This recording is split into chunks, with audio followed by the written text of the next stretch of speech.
Okay. We're recording now, so don't say anything embarrassing. Hello, No, hello, hello. It's 6. All right, everybody. It's 6. Any basic speaking. 6 o'clock, I'd like to call this meeting to order. This is the January meeting of the Danville School District Board of Directors. My name is Peggy Carter, I'm the board chair. We'll go ahead and introduce ourselves around the room. There's nobody there. For the record. Dave Poe, Vice Chair. Molly is in the front. Tim Sanborn, board member. Melissa Conley, board member. Mark Tucker, superintendent. Sarah Welsh, principal. Here, the public, thank you for up, thank you for coming. Before I move down. Member of the public, member of the building committee, Eric Hewitt. Yeah. Yes, sir. Hi, Eric. Eric Hewitt is here, member of the building committee. Before I move on, we talked about adding to the agenda, in addition and a change to the agenda. I'd like to have a motion, if I could, to add to the agenda an executive session in accordance with 1 DSA 313A4, a disciplinary action of any employee. I need a motion to do so. I'll make that motion. Motion to Tim to do that. A second as well to Dave.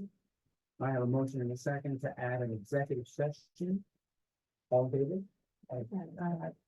Thank you. I will add that in after future agenda items, just before adjournment, if that's okay with everybody else. So it becomes item 8 and then adjourn if becomes item 9. All right, anybody, anything else? Okay, nothing else. Moving on, start the meeting. The December 5th minutes were here. They came in the packet. We've had them since Friday. They were a chance to look at those. If you have any questions about the December minutes, the regular meeting? Hearing none, I'll call the question. All in favor? Oh, I need a motion to approve this one. Make a motion to approve the reading of the Motion. minutes for Tuesday, December 5th. I have a motion. To approve. I will make that second. The motion is seconded. Are there any questions? All in favor of approving those minutes, December 5th, please say aye. Aye. Motion carries. Moving on down to administrative reports. We got our administrative report from the superintendent, a little late. Yeah. Got it today about 2. I sent it around in our current system. Hope everybody had a chance to take a look at it. Yeah, sorry about that. I thought I did it before we went on break.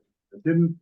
The only thing that's really specific interest to Danville right now is that I think I mentioned this before, on the PCB remediation that they were going to try, the engineer was going to try to skip a step in the process, and you got permission to do that.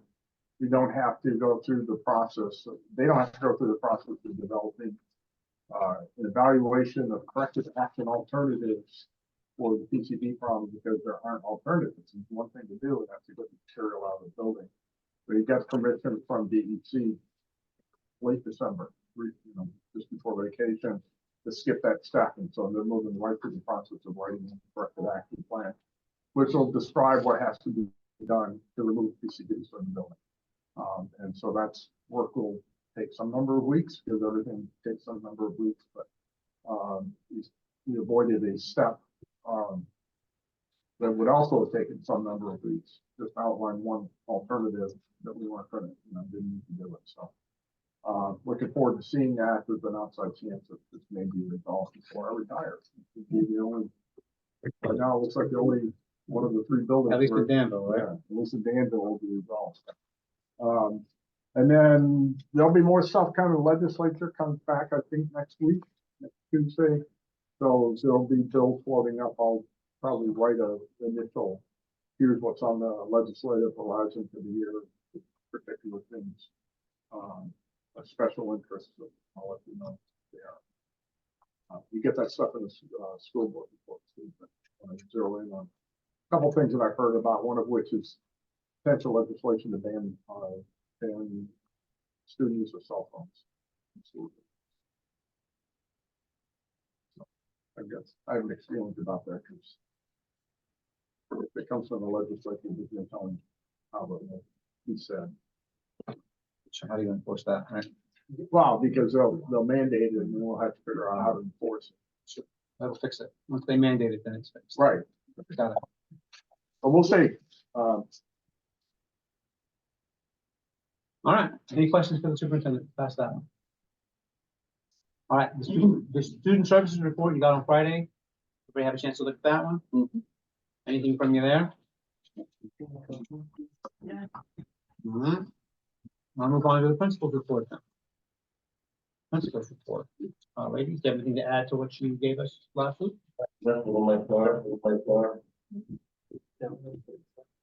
Questions for the principals? Mike's here. Mike jumped on. He doesn't know what sounds on. He's been I just muted him when he's talking. All right, no questions for the principals. Okay, so we can move on from those reports. If you end up with any questions on any of those, just feel free to send them in to the appropriate person. Get them answered if they're worthy of sharing, you can share them. I'll move down to the business of the board for tonight. And we'll start with regional high school choice lottery. Is this when you, Mark? Or you want me to talk Yeah, about it? this is the annual, whether or not Danville's gonna sign on to participate in the regional high school choice lottery. It's a lottery for public high school students that will allow, when you sign on, a certain number of students to enroll in the lottery to possibly attend high school somewhere else, and also for students to come into Danville. It's a revenue neutral program in the sense that if you have students outgoing, you don't pay for it. If you have students incoming, you don't get money.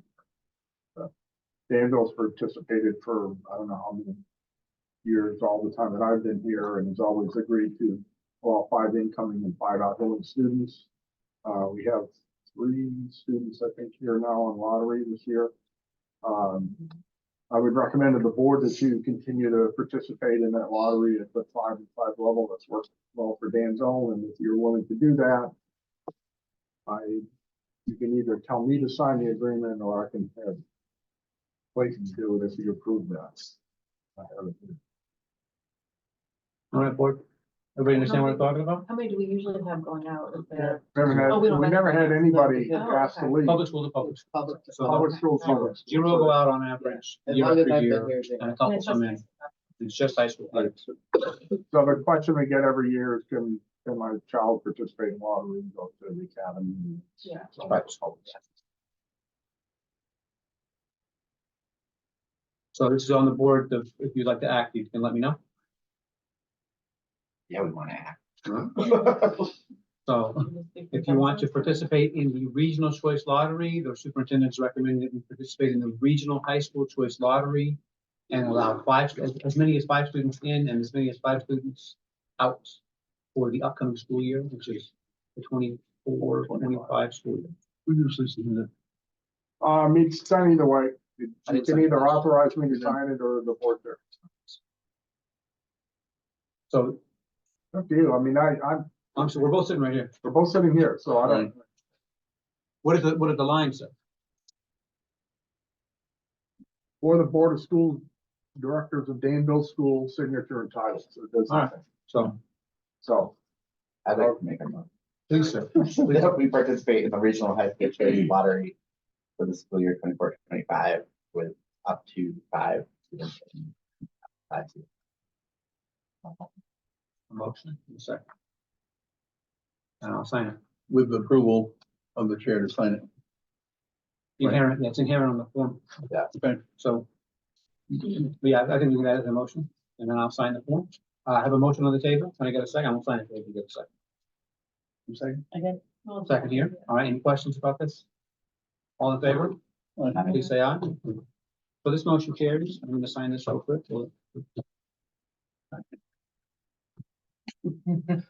Nice, right? And this is.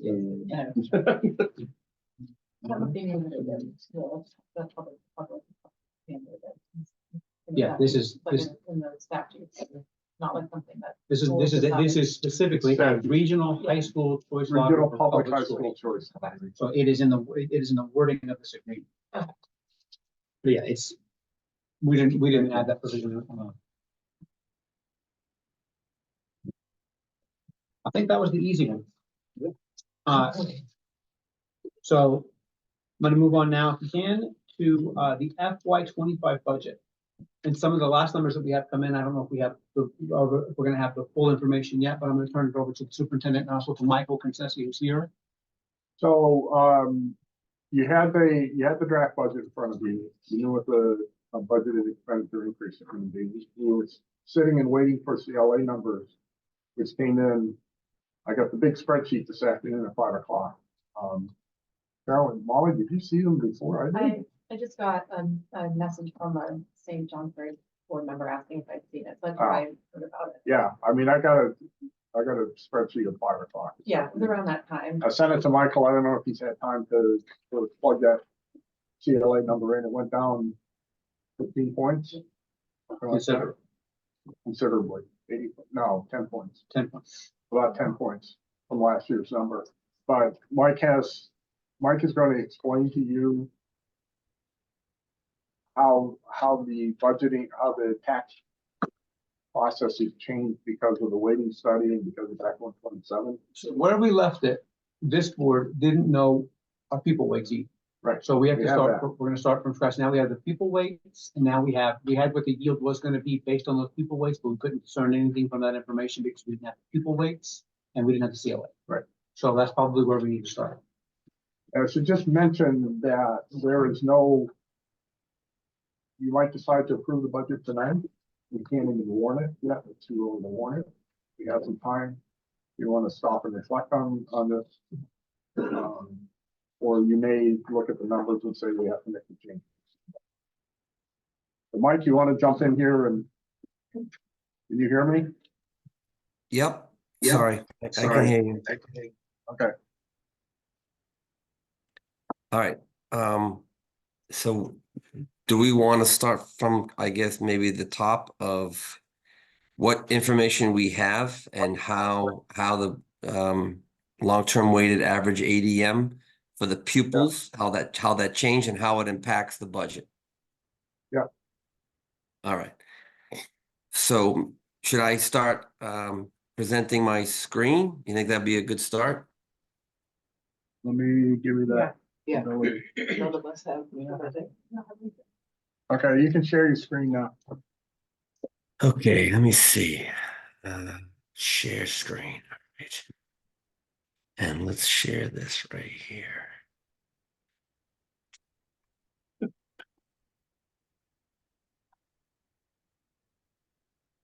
I don't know how big the screen that you're seeing, but this is pretty big on mine. Can people see this? We got a 50-inch screen here, Oh, fantastic. but they're all, We're coming closer.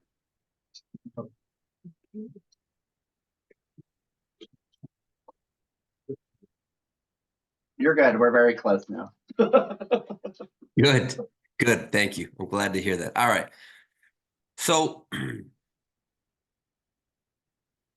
I guess we'll start from the top, right? The top here doesn't change. We have expenditures, we've got the revenues, which we'll get to in a minute, and that's the net ed spend need. But you can see here on row 12, this is a significant change from what we're used to seeing, because we've gone from what's called equalized pupils, which had a different weighting system, to Act 127, which introduces something we now call long-term weighted average ADM, average daily membership. And in this new weighting, you can see that clearly the numbers went up a lot because it's taking into account different variables like poverty levels, rurality, the size of schools, and a bunch of other factors, right? I think Molly sent out a nice article to both Mark and I, which kind of explains a lot of that in detail. But the net result means, the cost per pupil, the ed spending per pupil is going to drop significantly. In order to compare an apple to an apple, I did an analysis because the AOE said you need to look at 24 as if Act 127 was in effect. And it wasn't, but they gave us a long-term weighted average ADM calculation to get us very close.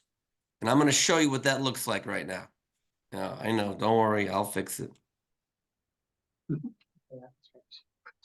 All right. So what does this mean? This means had Act 127 been into account, our long-term weighted average ADM would have been 467. Now, I had to do this analysis because of how Act 127 now reads.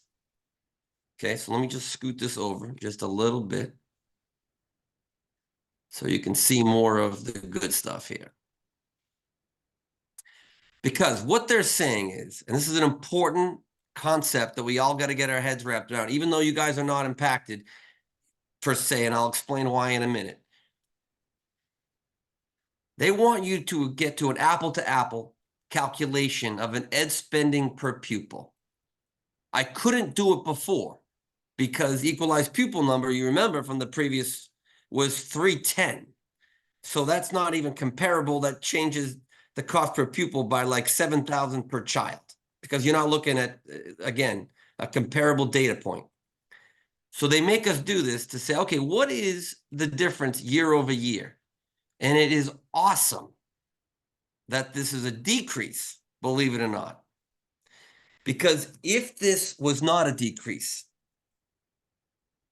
then what we would have to consider as a board is to say, the state's willing to help every town in this hyperinflationary environment that we're in. Unprecedented times, right? Probably since the 70s on the Jimmy Carter. So because of this, they're saying, everyone do your best to keep your costs on an ed spending per pupil level not to exceed 10%. Because if you do that, if you keep it to under 10, then we will cap the pre-CLA tax rate, which I'll get to in a minute.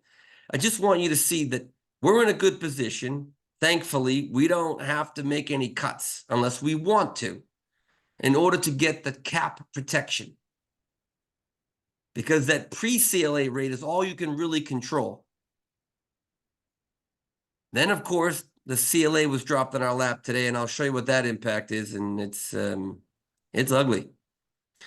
But anyway, I just wanted to ground everybody on the way pupils are being counted, the change, and what it means. Because if this wasn't capped, if we exceeded 10% and we chose not to cut any cost out, because everything we have to have, then what would happen is we would go in front of a board, a review board, led by the Secretary of Education, who's going to appoint 3 superintendents and 3 finance managers across the state.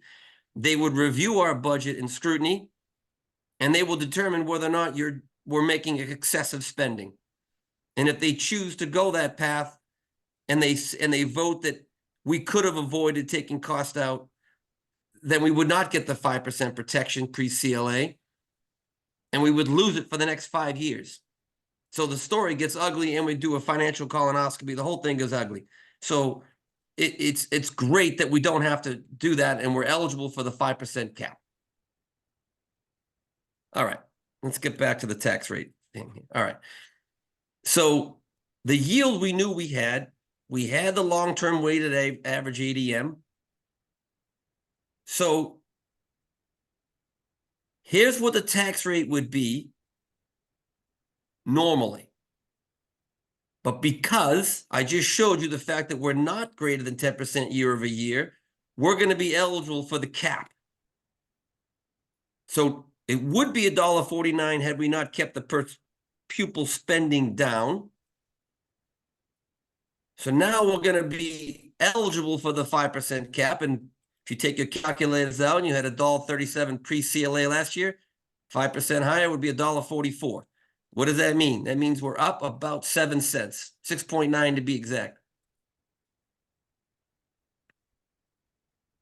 Now, let's all pause. Now, we got the CLA in at 4:40 p.m. Thanks to Mark sharing it with me. Here's where it gets a little ugly. So pre-CLA was I'd say a pretty decent tax rate increase, manageable. With the CLA, it gets big. it jumps to $1.68 compared to $1.45 that was voter approved last year. That's a 23-cent increase. I'm sorry, 23 cents or 16%.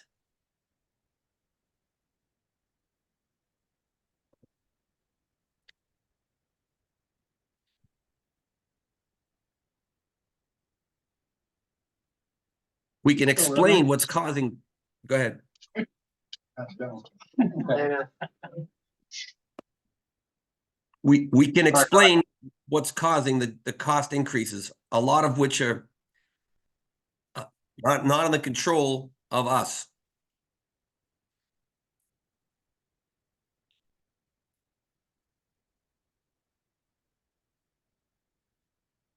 All right, let's see if I can blow this up. Actually, maybe it's here. It's here. This is a better version of it. Sorry. This is a summary.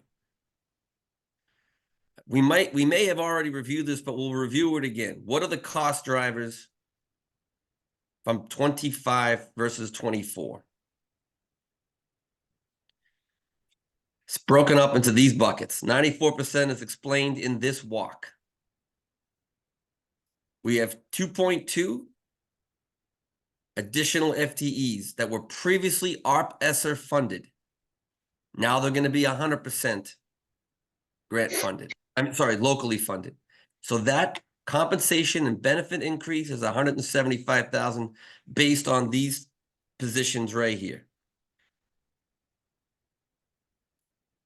And as we all know, Mark and the board, you guys worked hard at the CBA negotiation and that new grid for many of the licensed staff has an impact for this year as well.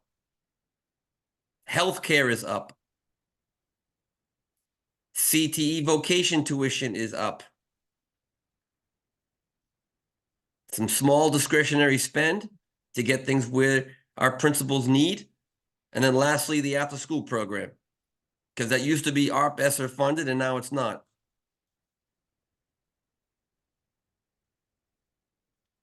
So 94% of the walk are these 6 items.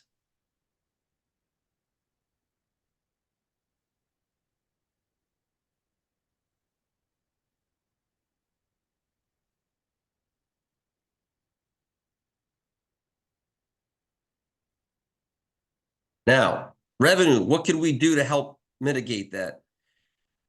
Well, I took the liberty of saying we have some surplus. Let's use it to try to buy down the tax rate. You know, right now, I plugged in 175, which is about 50% of Danville's available unrestricted surplus. We could use more. I was hesitant only because I know of, items that may be needed in other areas, especially around the facility. But of course, we can change that and make it a larger number. In fact, let me show you what you have access to right here. Here are your surplus areas here. By fund.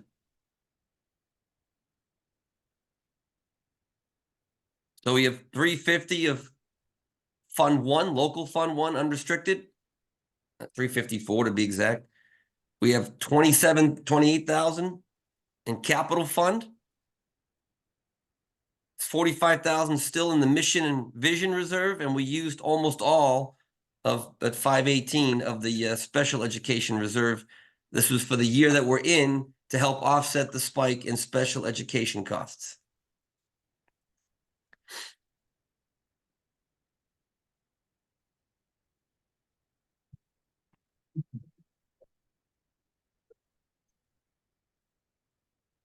Mike, can you go back to the tax rate page that you were at before? Yes. I have a question, Mike. Is it okay? Eric, I was asked a question. Okay, I'm sorry to interject. Molly, you had No, I just wanted to see this closer. I just wanted to see. So the question I had was, because the 175 comes out of the total education spending there, so that would make, if we didn't spend it, it would make that number 7.6 million, right? Would that still be less than a 10% increase Yeah, see, in education spending per pupil so that we're already hitting the cap? you're asking the question I was gonna ask at the end is Okay. because we are capped at 5%. Yeah. Are these method, I think he's probably gonna get to this, are any of these measures that you're talking about actually gonna do anything Yes. because you're capped? So it will. I think I have the same question right now, but I think I think he's gonna answer it. Yep. So let's just say hypothetically, we want to save the unrestricted surplus because we're protected by the cap. We don't want to use it to buy down the rate. That's a great question, actually. So it's a plug and play model. Let me just plug and play. Please hold. But I think the answer is yes, if that's going to help answer. So if I go here and it's using the revenue, let me just do here and blow it away. Bye-bye. All right, let's go back to here, see what happened. Yeah, see, instead of a zero, negative 0.4 decrease in year over year, it would only be up 1.9. Again, 1.9% is still a lot less than 10%. So yes, we would be eligible for the cap. So this yellow number, I think, was $1.49 earlier. Now it's $1.52, but it's irrelevant because we get the cap, $1.44. So yeah, that's absolutely a strategy. So my understanding now from that is that using that surplus only eats it up. It doesn't actually produce any savings. It's exactly right. It doesn't help us. It doesn't help this tax rate whatsoever. I'm So gonna I have a apologize. next question. Have a next question, Mike. Yep. If we eliminated jobs, same thing, right? With the cap, Yeah, I mean, you could. 175. if we took out $175,000 worth of salaries and benefits, we're still capped. The cap is the only thing saving us here. That's correct. The cap is preventing. I mean, we'd have to take out substantial. So let's see what substantial would mean. Let's say if I took out $500,000 of cost. We'll just take out 175 first. Well, that's fine. I'll do 175. My point is, you'd have to take out over 400,000 to make any kind of difference comparable to the cap. We'd So- have to eliminate. Yeah. Is that what he said? 100,000? Yeah. To make a difference, to make a difference. What's it gonna look like?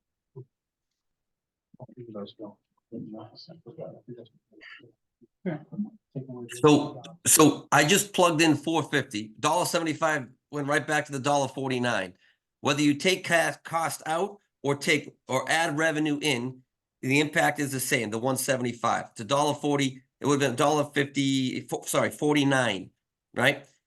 But if I take out 450, if we were to take out $450,000 of cost, or if you could add 450 in revenue, either way, if you could, you would actually now not need the cap.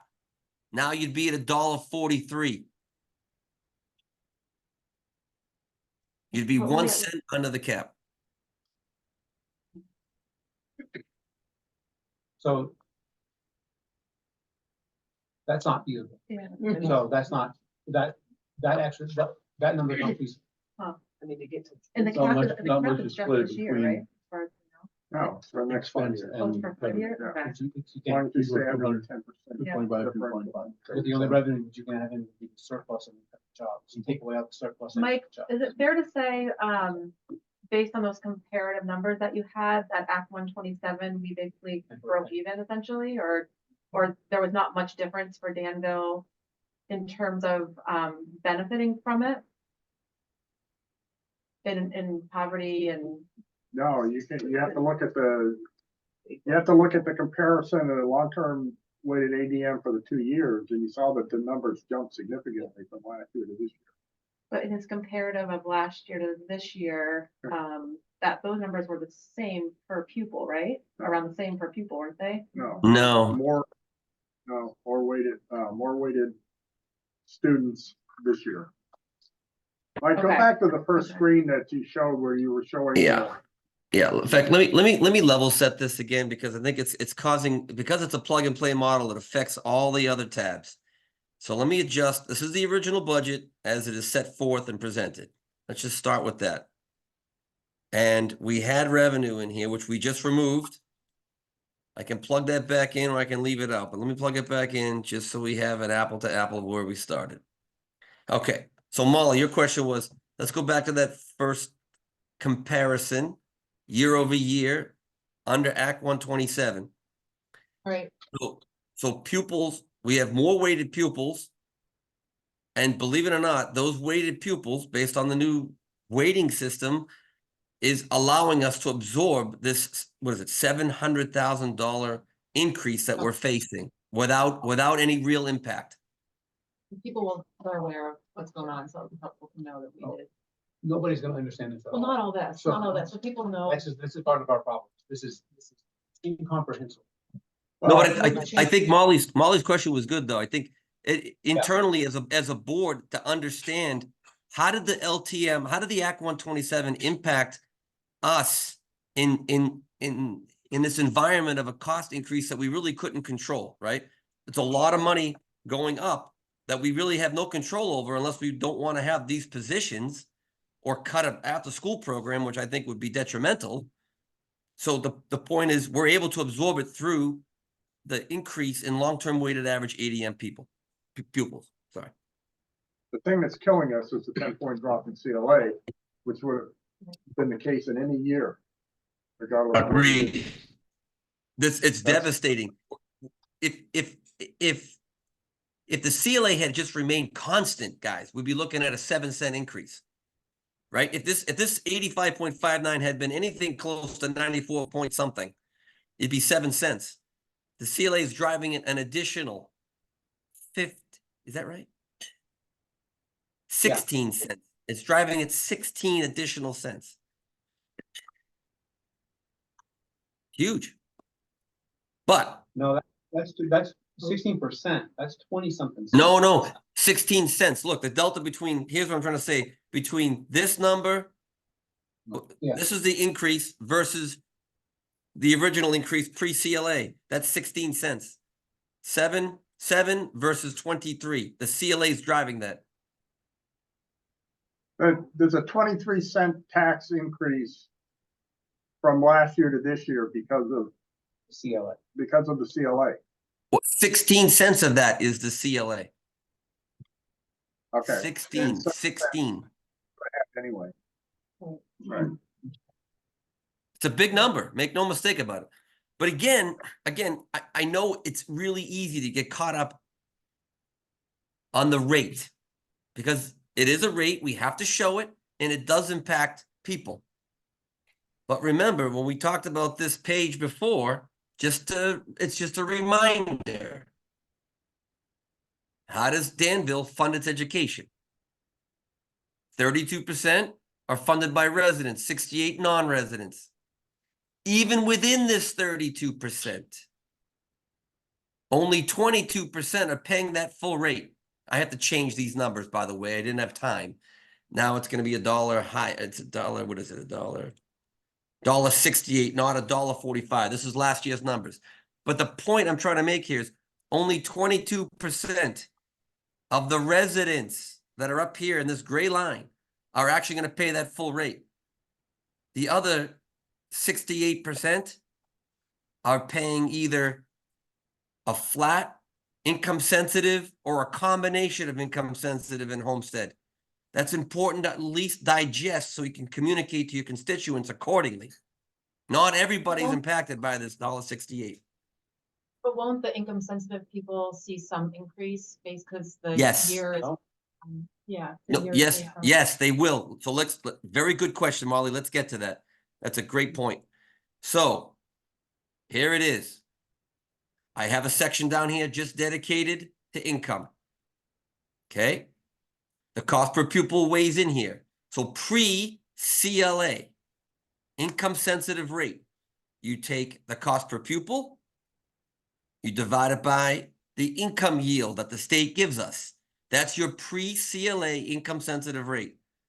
Then you take your CLA and divide that. Here it is, right? You take cost per pupil divided by the income yield times 2%, and there it is. There's your, so now it's increasing. The income sensitive people have gone up 0.32% of their income will be taxed. It's nominal compared to the residential tax rate, clearly. So here's what it would look like for the average income sensitive person, as long as they don't live in a home greater than 400. This is a minimal change from last year. This was 2.42 last year. Now it's 2.73. They're paying the same amount if they make this much money and live in a home less than 400. These numbers don't change. It's the same amount, no matter the assessed value. Once you get up over 400, all bets are off. Now you're part of the the homestead rate.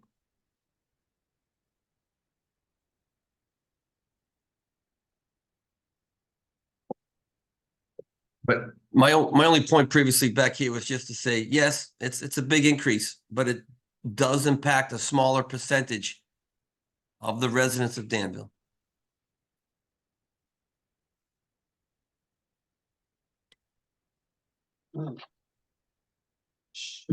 I know it's a lot to digest. All right, are there more questions right now? So our overall budget increase, was it 12%? Was that what it said on that slide? Just people have asked that. They Spending? saw the governor's spending? letter, the spending Budget, overall. the budget The or the budget. spending? Go back. Yeah, what so said that the statewide average Yeah, education property tax increase is going to be 18. Everybody glommed onto that. And I Right. think that's where we just, questions come up. We need to clarify that we are under, we're not at 18%. We're not at 18%, We're under right? it. And I think 60. What is that number, Mike? What? It's not 18% increase. Yeah, and that's important to know. 20%. So depending upon the increase you're asking, let's start at the top. So budget expenses are up 9%, right? 8.3 versus 7.6. Ed spending needs are up more, 12.7 rounded, because we're using less revenue, right? We're not buying down the rate as much. Last year, if I had to look, guys, I'll remind you, what was it? We had more tuition revenue, and we used more of a, well, slightly more, 5,000 more, in unrestricted surplus or restricted surplus. Last year was a special education reserve versus unrestricted would be this year. So our revenue is down, right? Primarily driven by tuition in kids. We have less and less each year. So that's what's happening here. All right. So getting back to that, so that's up 12.6. And then if you look at the tax rate, we're up almost 16% from last year. The governor said that the average would be 18% statewide, and an average is an average. So we're below average. Yes, correct. I mean, if the average was based on ed spending needs that we're 30-something% below the state average. I just wasn't sure what that average was being matched to. Yeah, it might be, then we're really below, which is good. I'm pretty, well, I will double check. I was pretty sure what the statement was, the average 18% increase in property tax, which would have been education property tax. So there are some districts that are seeing substantial increases, and we're below the average. If it's any, I don't know, consolation, you guys are in much better shape than many of our other districts. We're gonna have some really challenging conversations with others. And the yield, the number for the yield that you used for this, Mike, that's not gonna change. You have the accurate yield, or is that still subject to change? It's subject Well, to change by the legislature if they decide to roll over. They never roll over. Nothing's That's ever what final. At the end of the session, if the revenues into the ed fund are higher than what we're anticipating. So how do you come up with that? What number do you use for that, Mike? How do you decide 9,400? That's what they told us. They told you as They a give- keys for your budgeting, okay. They give you that. Yeah, so, number so as well. the items in gray, this is just a reminder for everybody. These are the numbers that get fed to us collectively, Mark and I. Pupils, right? Usually this is given to us, but there is none because we're in the 4th or 5th year of moratorium of no penalty. I mean, there's no excess spending threshold. That's why I have TBD here. They give us the property yield, they give us the income yield, and then obviously we get fed the CLA. I purposely gray those out so you know these numbers come from the state. I also put them in purple because I like purple.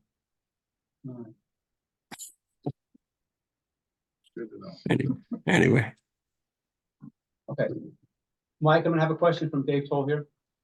I think it's important, for the public to know, you have equalized people, now it's changing to this other. How many actual students are in the building? They don't want to know Ooh. that a preschooler used to be 4/10 of a student and what are the number of students on whatever day in the building? Because it was, instead of 310, it wasn't 310. That was the equalized pupil. But we actually had like 370 kids in the school. It was, In September, or October. and that's up or down from the year before. That's something we can get for the next week. Equalized pupil number was dragged down by the number of pre-Ks. Right. But it's a significant impact to that half. But it's preschool costs a lot. Right.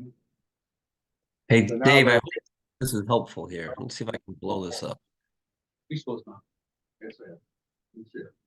This year preschools are 1 because it was still 0.46 when I went negative 0.54 when I went to the meeting in September. Preschool was still.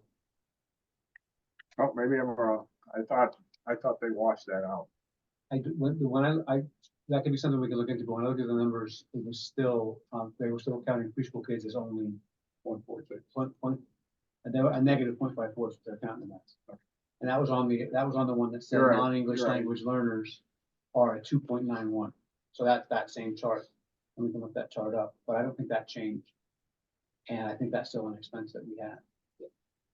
And, so out loud, one of my concerns is, spending $175,000 to save a penny that then becomes 20 cents of the surplus. Using the surplus money to spend down to get to $1.43 for then have that turn into $1.68. I don't know that helps us in the long term. Well, yep, that's a great point. Let me be clear. You'd have to spend all of your surplus, number one, and that wouldn't be enough. You'd have to also cut cost. So Right.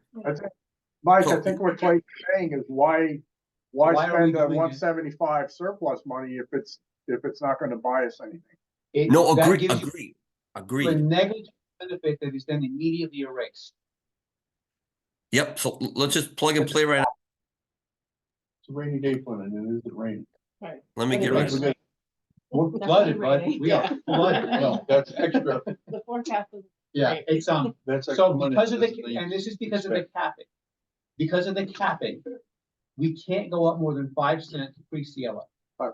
5%, excuse me, 5% pre-CLA. So if we can't go up more than 5% pre-CLA, there shouldn't be any scramble to get below 5% by using our surplus funds that we need for the building emergencies. And then what happens with the CLA, we can do nothing about. Whatever number we came to, if the CLA is gonna be divided by or multiplied by a 0.85, or divided by a 0.85 to make some astronomical number, we can't do anything about that either. And So- so, Mike, Yeah, I so- think what Aaron Clayton's saying is go back and remove that, take the 175 out and 175,000. put in a 0 there. Agreed, I did. It's already done. In Oh. other words, I get it. But here's something I want to make sure that, at least the message. Your whole point is 100% valid. You would have to deplete all of your unrestricted surplus, number I don't one, wanna which talk we know about to be. No, I hold don't on, wanna talk hold on.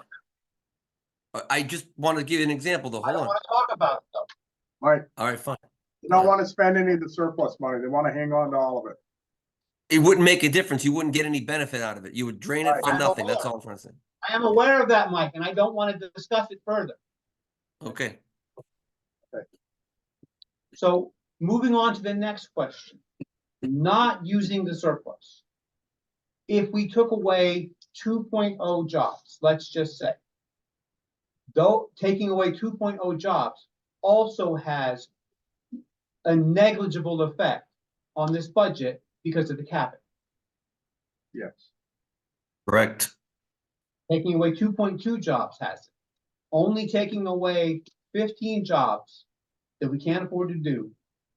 That's the only Is that thing that an we, actual number? no, but just let's say, is it 10? Okay.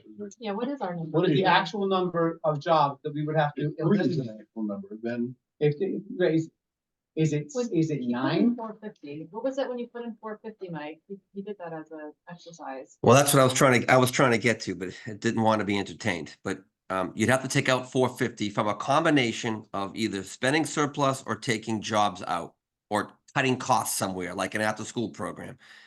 If you mixed the two and got to a total of 450, you would only shave off a penny, which I don't think really moves the needle.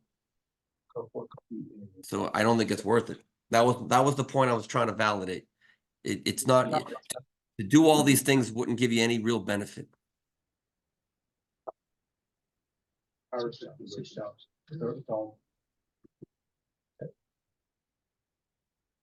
I don't think anybody in the administration thinks that you're overstaffed. I think that would be a hard ask to eliminate positions. I think the difficult question for me, and I love the program, is Danville Works. That's the only one I feel like, I know everybody loves it, and that's in terms of discussing at some point, are we meeting the outcomes? And I think what Tim said at one point, when you discussed it as a board and approved it, it's supposed to be self-sustaining with tuition students. And if we're not getting the tuition students in, that's where I'm concerned about that program. And I love it. It's not at all about the benefit that it offers, but that's my concern, is bringing that with us. Well, what it comes down to is if you gotta cut people or you gotta cut programs. Right. And that's a program. Right. That we have. Yeah. And that's the thing, we don't have a lot of programs that you can just be like, we're gonna cut. We don't This have program. extra. The Right. Works is an extra, it's an extra program. That's. You have 8 or 9 tuition students here that are participating in that program. Would they go somewhere else? I don't know. There's no way to predict that. And But if you lost them all, you're talking about $107,000 in revenue that you wouldn't have.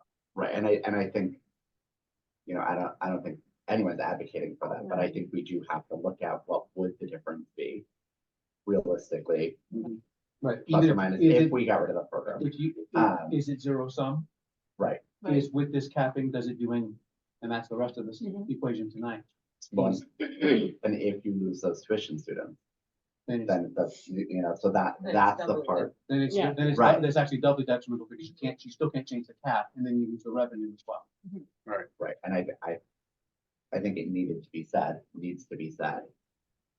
Because I think when you look at our programming, we don't have a ton of extra programming that goes above and beyond what students need, but that's a program we have that's different. And I believe it could be removed, but again, that's. And I do see that as being potentially where learning is going in that direct. It's heartbreaking. It's not a good conversation to have. But I think good practice is looking at a program and seeing where you're at anyway, regardless of this awful situation that we're in, and seeing, is it effective? You know, that conversation could be had within this conversation. Yeah. I know the staff are wonderful and they add more than just a program, you know. Yeah, we're really hopeful that the inclusion of tech ed and culinary in 8th grade this year and 7th grade is one of the things that will drive kids to stay at Danville, and I don't have data on that yet. They're not in high school yet, but The other thing to think about is if we're saying you have to cut 450 off the bottom line, so that's 5 or 6 jobs. Cutting That's more than. that program is only 1.6.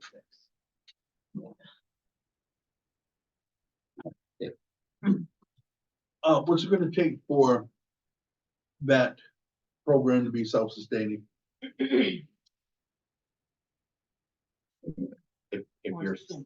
If you're willing to say that the 9 students who are enrolled in it are here because of it, you might be able to argue it's already. It's already self-sustaining. Yeah, Um, but we don't know I- that, Right, right? That's the thing, is there's 9 tuition students who are enrolled. Is that why they're here? If we knew that, then you might already be able to argue that's a self-sustaining program and it shouldn't be touched ever. You know, like that. right, but if Um, 9 students were here only because of that, that's fantastic. Right. Not just 9 that use the program, because they may or may not come here if that program wasn't here. But if they use it, can you intuit that they're here because of it? Not necessarily. That's, The hard line. In my mind, that's a part, that's a piece of the question.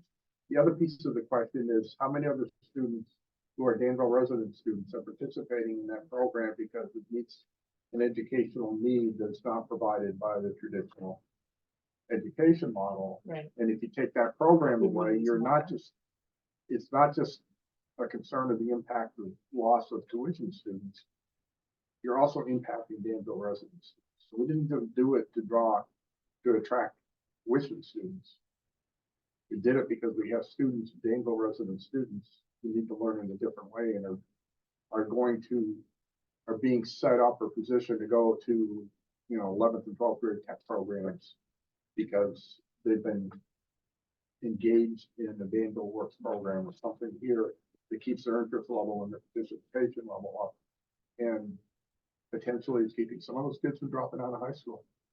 Again, you can't make that, you can't say that's an absolute statement until you see that you've lost kids, and on the way out the door, they say, well, I'm leaving because you cut the Danville Works program, but, we made an investment in that program for tuition students and I think more so for the Danville resident students.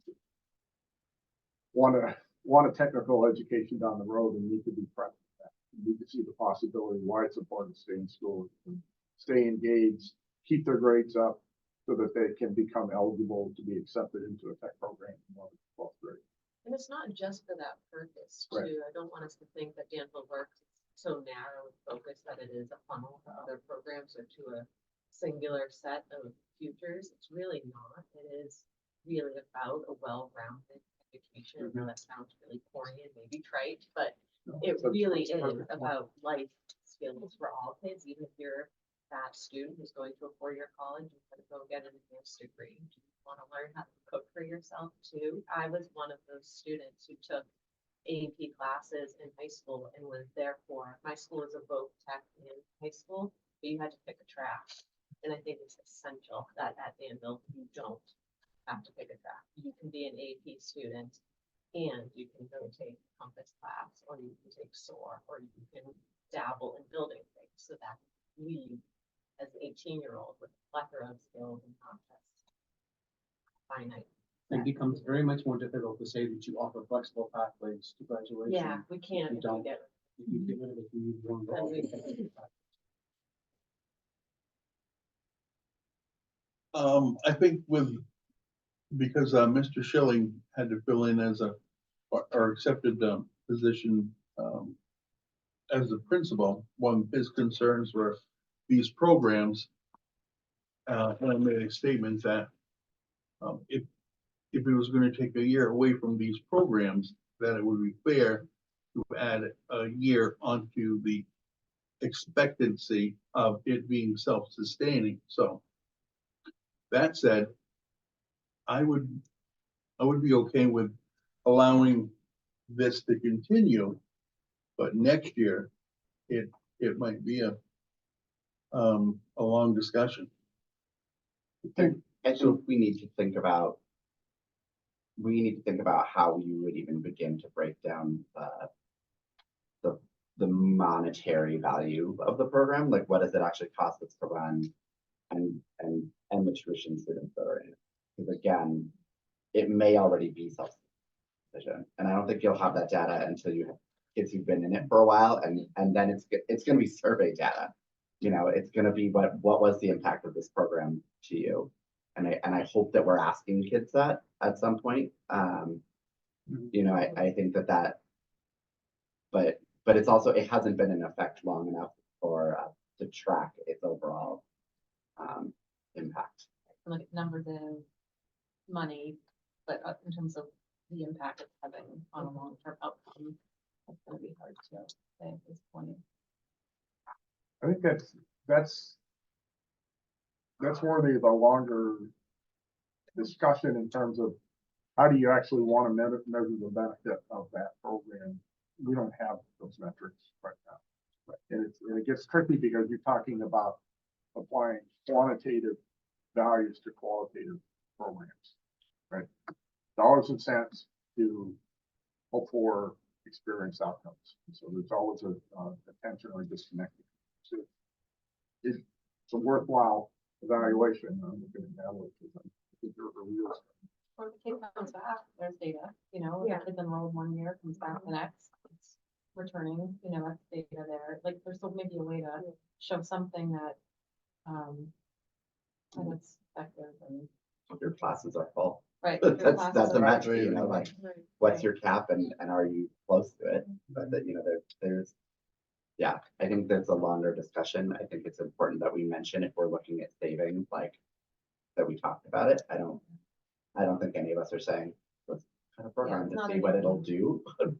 But I think it's important that we, And can we afford, on the other hand, can we afford to send kids for AP programs? Like, how much can we spend to support, if there's one AP class, English in high school, and say there's a grade that comes through and they all want to take an AP class at the academy, how much do we have as a cushion to support those needs of those students to take an AP class, and can they build it into their schedule? And so that comes Really? into that. Yeah, and we philosophically moved to more dual enrollment over AP Yeah. because dual enrollment is automatic credit, whereas AP is not, and it's based on a high stakes test.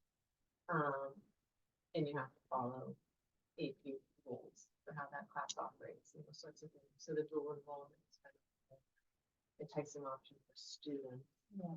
And it sets them up better. And it sets them up better, yeah, for success. So yeah, I mean, it depends, you know, but that's something I could pull students and families on, you know, Yeah. just with some information. Here's the difference between the two. It's something we've explained.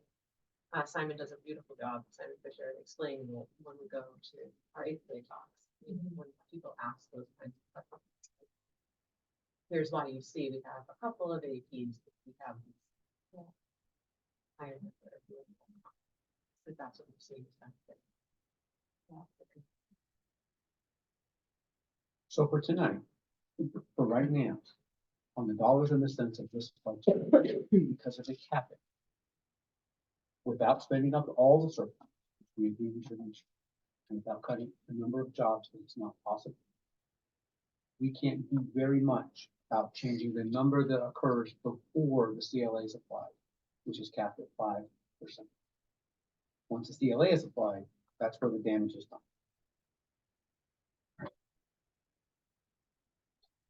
So can we have this?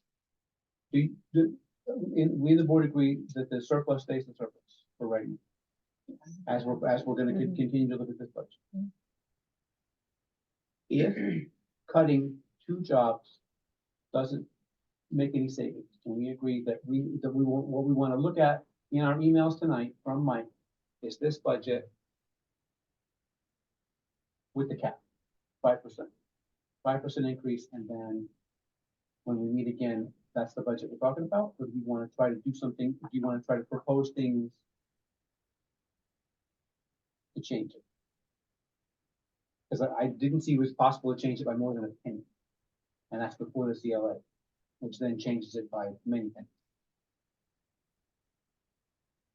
So this is where I'm stuck, is I don't see where what we do we always talk about how what we can do is limited in that we cut people of programs. And in this case, neither cutting people nor cutting programs generates any real savings, nor does eating up our surplus, unless you do all these drastic measures at once. And even then, it doesn't do anything other than cripple you and give you a very nominal savings. The flip side of that is how do you defend the giant number? And how do you convince people to say yes to it? It's so confusing. No. It seems to no longer matter how many fourth graders sit in a fourth grade class. Mike, is it too much to ask to come up with talking points that would be helpful for all of us to have on the same page for the community? I think that's a superintendent question, not a finance question. Yeah, maybe. That's not too much. I have a sticky note on my computer screen that reads 5 sentence explanation of the changes. Yeah, and layman's That's terms. Yeah. I think Mike's got some stuff laid out, but I think that, it Yep. probably comes better. Yeah, I mean, if they're general talking questions, I think, Mark for sure, and I can help if he asks. But I always try to provide at least something like this that would arm you with somebody who's really into numbers and wants to know, I want the detail of what makes up this increase. You'll at least have 94% of it explained. Like I'll try to provide things like this, Molly, that at least I call these talking points. As a numbers guy, these are talking points for me. But by the looks of it, Mike, the $700,000 increase in spending is offset by all the new pupils that we have. And there's not that much change, except that, because we're capped, except that the CLA just turns everything on its head. Correct. You're absolutely correct. It's crippling the tax rate. It's a huge increase. To reappraise itself again. And that won't happen. But if it makes you guys feel any better, again, consolation wise, this big spreadsheet that Mark talked about that came out at 4:40 p.m. today, a lot of the towns in Caledonia County are facing a very similar drop like this. So what is this? This is about a 10-point drop. If I had to guess, I'm just guessing here. Yeah. So I mean, if in fact I can pull it up. In fact, just to prove it, so you don't think I'm making this stuff up. 1 second, please. Supporting docs 25. Where are we? We are in the yep, equalized study. And then I go here and I drop it to county. We want Caledonia. Oh, Here are all the towns in Caledonia County. We're still seeing the old screen. Oh, Did you sorry. change your stuff, or did you just? They're at 72. What were they, we were last year? This chart might have this year. It's in there, but when you scroll down, you can't see the column. Right, it's not frozen. Yeah, because I was trying to find. Yeah. I'm just trying to show you that these are the different towns in Caledonia County. This is what came out today. Here's what you were last year. So everyone's facing some pretty good drop here. I mean, I could go off here to the right to show you, but it'd be this minus this from last year. There it is. Look at that. Anywhere between, so where's Danville? Danville is in this world. Row Third. 53. Yep. So my only point is everyone's behind, but I do want something to be noted, duly noted for this record. Everyone's taking a hit, as you can see in Caledonia County, with the exception of Burke. Everyone else is feeling a drop. Burke looks like the area, maybe real estate got depressed. Maybe No, their they got a value- reappraisal. Oh, Right, they reappraisal. It's because 2 years ago, we were at 100.91 because we reappraised, and that was. They And got then no we snow suddenly either. dropped twice. These numbers never go up unless you have a reappraisal. Because Well, then that's what happened to Montpelier, because I was shocked to see Montpelier, which I thought was very ironic, went from 76 last year to 100 this year. So they must have had a reappraisal as well. So the 100's right on the button. That's the number. That's what you're supposed to be when you have your numbers right on your house sales. That's when your houses are selling for what your houses are worth. Your CLA is supposed to be 100%. Right. Makes sense. That's what this number is all about. Who's that for? You reappraise every, you When we did it, we tried to. It's just a. What do you want now? I'll read it to you. It was the 14-17 that. No, neither one. We just That's have broad. broad. Oh. All right, All right. so on this, what we know right now, we know the condition that we're in. And if you guys want to stop talking about it right now, we can stop talking about it right now and then start stewing on it tomorrow. And then we'll talk about future agenda items and when we're gonna have our next meeting to talk about this again. If that's okay with everybody else. Let's do, You for that? Let's do, is that what you said? let's do. Okay, so we're gonna stew on this one. We are going to, Mike, if it's possible, please send us around the budget proposal that doesn't have the 175 off of it in it and doesn't take away any jobs for now. And let us stew on that one. Is it okay And if I then- email the package tomorrow morning, or does it have to be tonight? Absolutely, sir. Yes, tomorrow's plenty of time to stew. We're gonna stew on it. Okay, Yeah, I don't need it right now. But that's All right. what I want to look at, because I don't think we can make any effect. And I think with that, I think we're gonna move on for now. Thank you very much, Mike. Thanks, Mike. Also, no, thank you, because that was tough, but also thank you. Not your fault. sorry, It's not your sorry. fault. I'm glad you didn't shoot the messenger. I have nothing That's a to lot do of with bad news CLA. that you're the bearer of, but I have to let it all slide, because I'm a nice person. Okay, all right, guys, thank you. Happy New Year. We'll see Thank you, ya. Mike.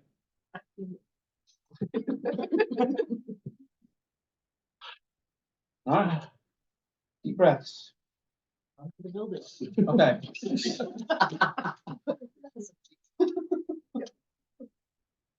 Rainy days. It's not raining. It's not raining. We are in 8 feet of water.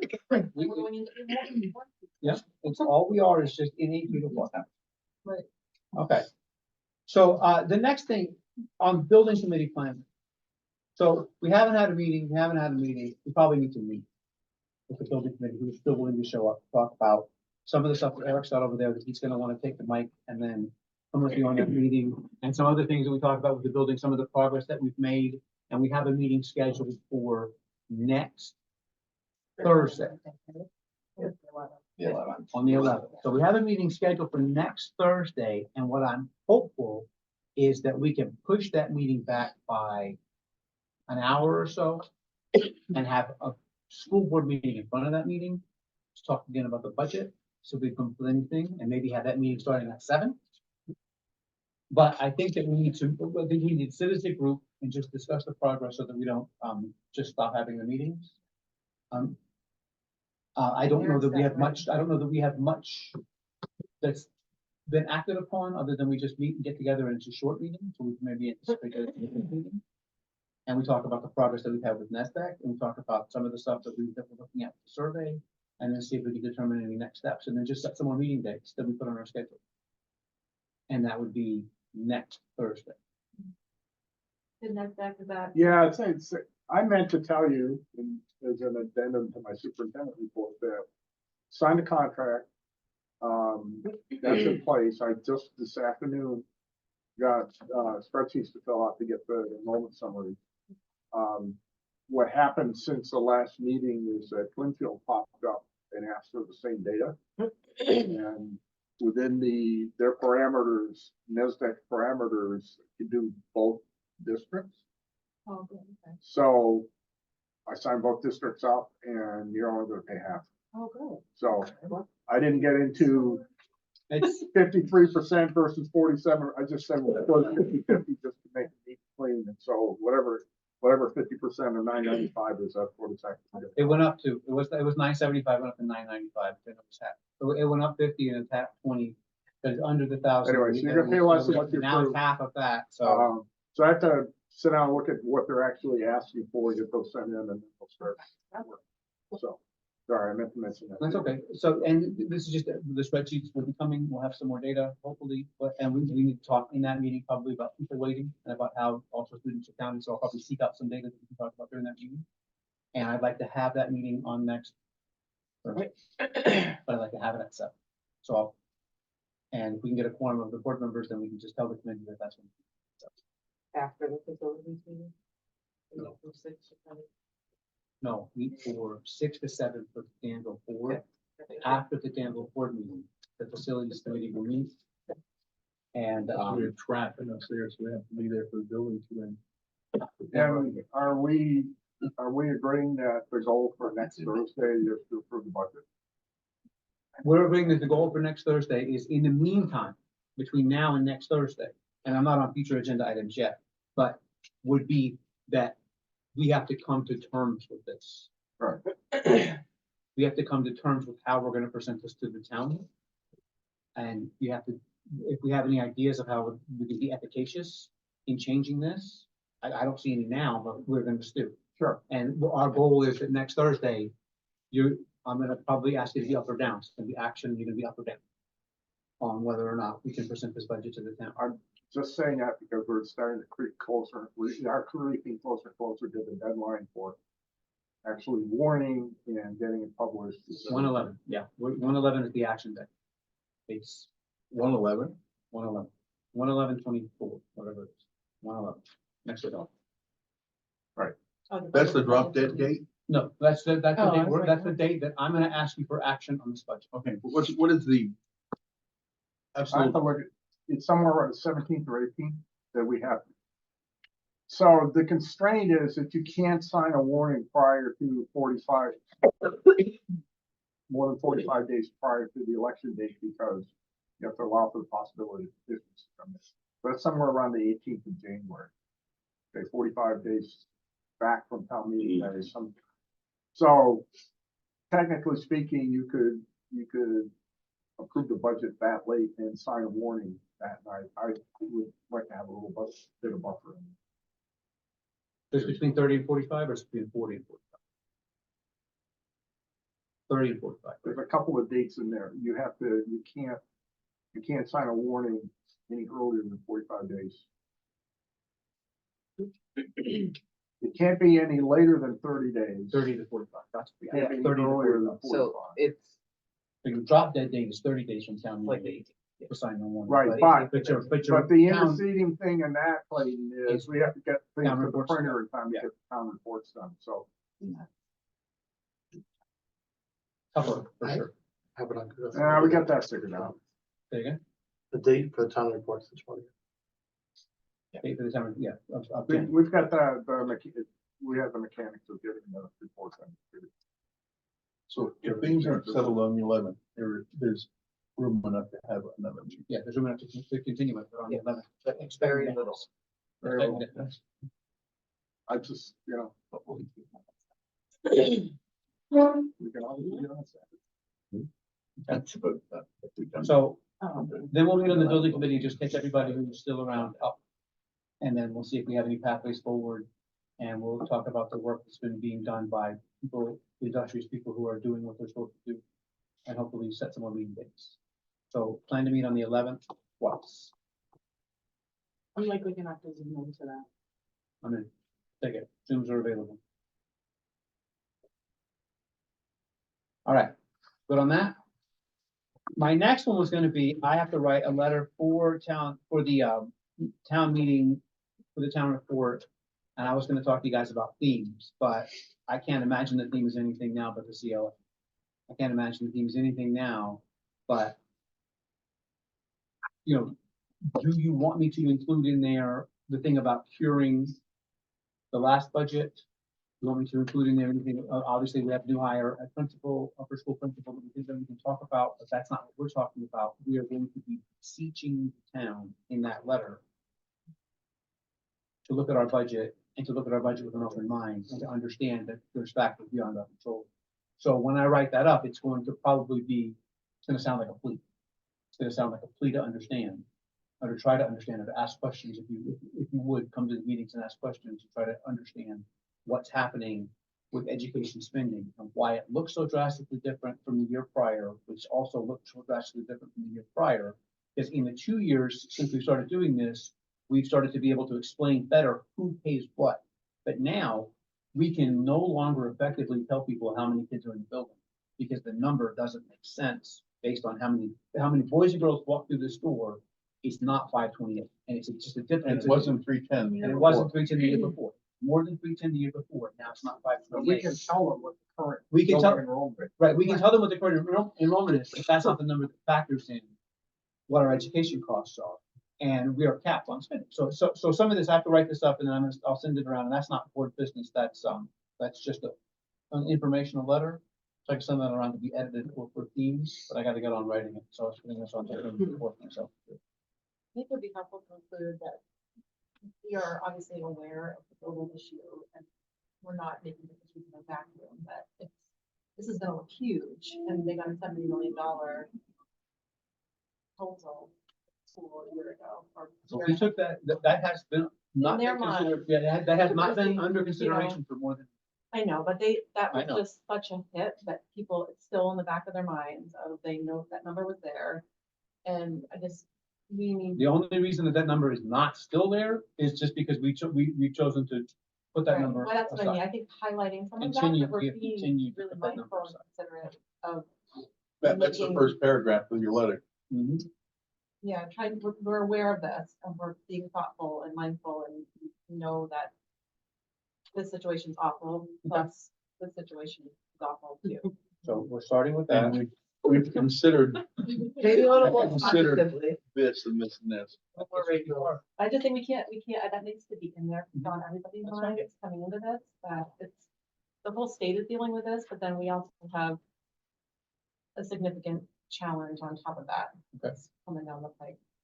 Okay, so we're leading with that. Coming into this year's budget, we're gonna talk about this year's budget cap. The spending on this year's budget can be explained by the new pupil weighting. And the excess that you see in expenditures is factored in to the new pupils that we have, then we're undone by the CLA. And we're gonna talk about the CLA, and we'll talk about again, who pays what, getting into the details of who pays what. I don't know if you're still reading this letter at this point, it hasn't thrown this town report up against the wall. But it's there, it's in writing, so. And with Martha's talking points. So in the next week, I've got to write this up and I'll send it around and you guys can take a look at this and then move on. And then once we have, it won't then have the numbers in it, because we don't know the numbers yet that we need to present to the town when we have a rough idea that they're going to be. So if somebody asked, what do we do to get the CLA from 85 to 100? If somebody asked what do we do to get the reappraise? Right in there, yeah. That, you should take that question in advance. I would just, in order to do this, it's one sentence. And then that puts it back at, why can't we be appraised? Now, other people are raising the subject and it's not coming from just us. Right. Okay. So it's like, Right, because if the CLA was 94 like last year, what would it be? yeah, so the whole town can say, well, Way let's more do affordable. this then. So now, is that the first sentence? No, No? it is your last sentence. You don't want to look like you're, Yeah. I'll remember how smart I was. So it's gonna leave with. I understand. People love that. Oh. yeah. People love when you tell them this. Miss Helen to the hamburger. Yeah, there you go. Okay. I think it should begin with about the new building. You know. This is About the what's- building issues, right? building issue, and your last thing you're saying, you know, the main factor that's driving this is the CLA is here, and the only way, is if, properties were reappraised. And you could end it right there and let other people say, well, let's get our properties appraised. And then that puts it back in somebody else's court, and we haven't got to. As long as, and that's, you're right, as long as you don't somehow give the impression that town can run out and do a reappraisal and lower the tax rate. This year. Right. That's not gonna happen. Right, well, I think you can say that There are too. towns that are backed up 2 years on schedule to get reappraisal rate. But There's some if people our that letter want- couldn't, Right. We're done. Not me, man, it's crap. That's But I terrible. also think Come highlighting- rephrase it anytime you want. like It's the terrible. Mike's slide, the healthcare, like choosing 3 of those top big spending items, because that's, I mean, the school is so interconnected to what's going on everywhere that it just kind of falls inflation and the economy. We're in a really awful time that the school kind of is the holder of all that, and it just reflects so much in the school budget. But a lot of it is out of our control. CLA, healthcare, you know, Right, help it completely, completely out of our control. collective bargaining, so. Right, and eliminating those 2 new positions. That's what I did. Right. Well, I will tell you also, since we're sitting here talking about what goes in that letter, that if the minimum wage is going up, that really is going to affect the negotiation for staff. So, Still no comment. so anyway, One last thing, that 18% that was thrown out in the newspaper. What's our number compared to that? Yeah, Because that there's was some the one. people that are saying, no, wait a minute. You want to ask for this much percent on top of the 18%? Make it very clear that.